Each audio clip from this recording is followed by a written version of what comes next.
Hey, what's up guys? JQ back with Tech Creation. Now I know it's been a minute since my last upload. I'm gonna be honest, I've just been way too relaxed lately, stuck on vacation mode.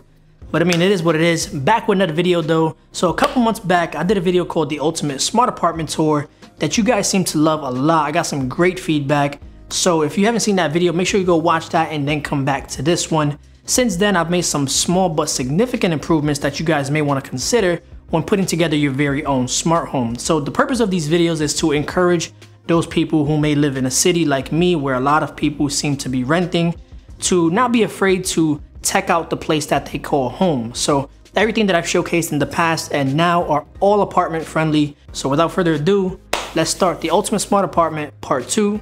Let's get started. Now, one of the things I swapped out was the Amazon Echo 2nd Gen. So I heard a lot of chatter about the Sonos One with Alexa built in. So I decided to pick one up for myself. Now, I myself am brand new to Sonos, but they're well known for their quality speakers and I was not disappointed with this one. So the Sonos One is a Wi-Fi enabled speaker with optional Ethernet connectivity. Now it comes in black and white, but I got the white model because it just blends a whole lot better with my furniture. And in my opinion, it looks a whole lot sleeker than Amazon's native speakers. Now I'm not too bougie when it comes to my audio needs, but the Sonos One sounds noticeably better and louder than Amazon's lineup of Echo speakers. It retains that detail and richness in all genres of music, even at high volumes. So because of that, and because Sonos is smart home friendly, I do plan on expanding my Sonos ecosystem sometime in the future. Now the Sonos One uses far-field technology that's found in Echo devices with that array of microphones up top that makes for easy voice pickup from a distance. Alexa, how's the weather? In New York, it's 77 degrees Fahrenheit with partly sunny skies.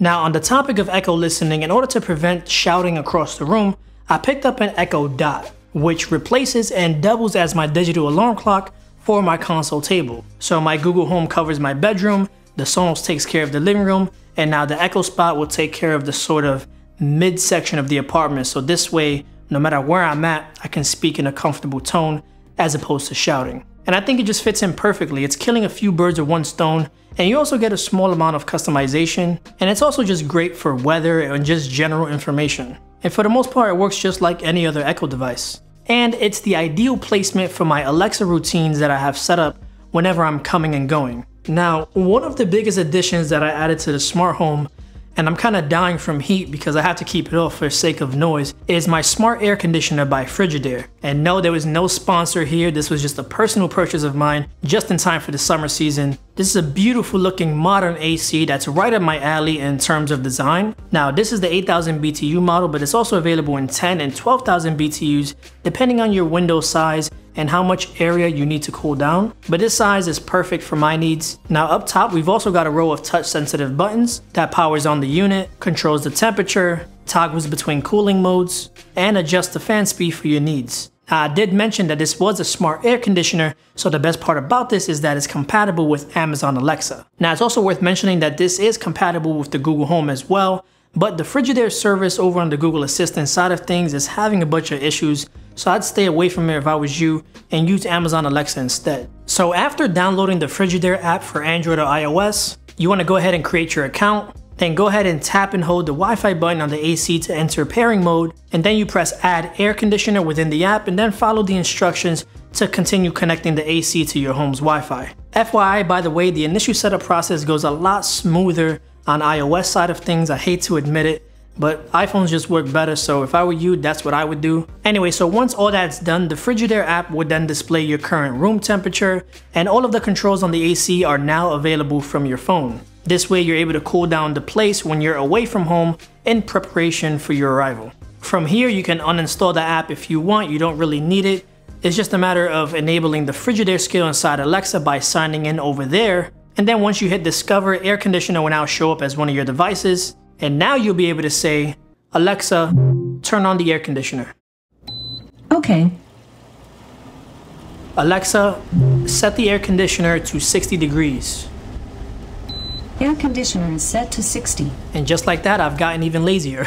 Now, if you already own an air conditioner, you can still use Alexa or the Google Home to control it by integrating it with the Harmony Hub. Now, that is an extra step and it's gonna cost you a few extra dollars, but it adds a whole bunch of more functionality to your home, and it's better than buying a brand new smart air conditioner. Now it does this by using the Harmony's infrared sensors in place of your remote that came with your appliance. I briefly demonstrated this in the first video I did, so make sure you go watch that if you want to get a better idea of what I'm talking about. Now next up I want to talk about smart plugs. Now this is the area of the smart home arena that I want to encourage you guys to explore.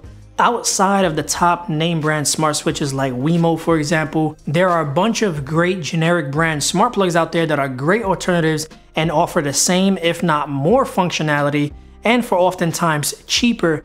And the very best part here is that Smart Life plugs are compatible with both Alexa and Google Assistant and work great on both platforms with no hiccups. And setting these up is simple. It's just a matter of pressing and holding down the buttons on each plug to enter pairing mode, and then open the Smart Life app, categorize and then scan for the plug. And this process is pretty seamless. It takes about a minute or so to connect it to your home's Wi-Fi. And once the plugs are picked up, you're ready to go. You can now toggle the power and other features that are specific to that plug, such as RGB lighting for example. So after you've custom named all your plugs, you want to link the Smart Life service, just as I've demonstrated before, from inside the Alexa app or your Google Home app. So for example, I've named one of my plugs Air Purifier because that's what I have plugged into it. So now I can say, Alexa, turn on the air purifier. Okay. Now a quick note about using smart plugs, you want to make sure your appliance has an on and off state. For example, these cabinet lights came built into this unit. They're just a simple push to turn on and push to turn off. So if I leave them on and then unplug it from the wall, when I plug it back into the wall, they return to the on position. So if your appliance does that, then it's perfect for using with a smart plug. So I have both lights plugged into a dual outlet Smart Life compatible plug. So now instead of having to walk over there and push it to turn on, I can now just use my voice. Alexa, turn on the cabinet lights. Okay. Now on to a more common household appliance, a printer.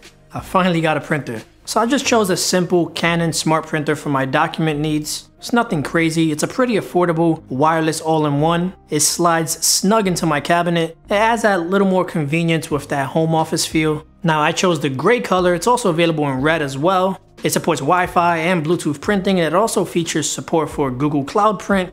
So now this allows me to print remotely while I'm away from home. Documents print really fast, it has an SD card reader, a 5-inch touchscreen for easy navigation, and photo prints look amazing.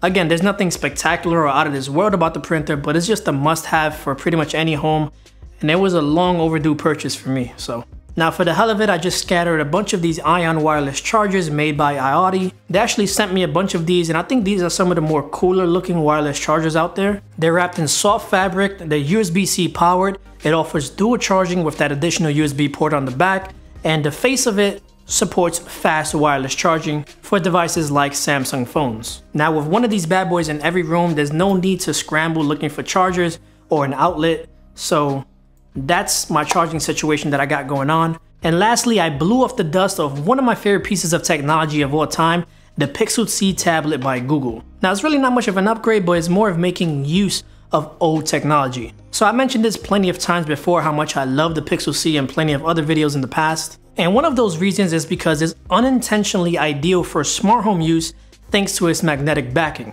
And now I have myself a smart fridge. So now you can use it as a hub to control the things around your home, or for weather updates for example, or let's say control my Spotify music that's streaming to my Sonos One, or you can just relocate it to a better angle and use it for cooking recipes. Or basically just use this for whatever you'd like. There's a small little touch that adds a significant amount of convenience, and that's about it.